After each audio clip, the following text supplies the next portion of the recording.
అంత మంచోడండి దేవుడు. వాళ్ళు అడిగారు తెలియక, కానీ చెప్పాల్సిన బాధ్యత నీ మీద ఉంది. నువ్వు కాదు న్యాయాధిపతివి, నిన్ను నియమించి నా కట్టడలు విధులు వాళ్ళకి నేర్పించడానికి, వాళ్ళకి న్యాయం తీర్చడానికి సమూయేలుగా నిన్ను ఏర్పాటు చేసుకున్నాను దేవుడు. నిన్ను విసర్జించారని నువ్వు అనుకోవద్దు.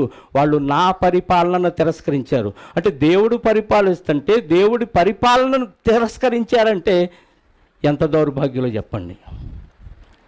ఈరోజు సంఘంలో కూడా నువ్వు ఇలా లేవు, ఇలా ఉన్నావు, ఇలా ఉండకూడదు అని ఒక కాపరి చెప్పాడంటే కాపరిష్టాన్ని బట్టి చెప్పడు.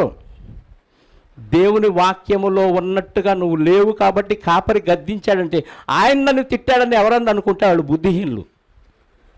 ఆయన నన్ను అరిశాడని ఎవరన్నా అనుకుంటే బుద్ధిహీనులు.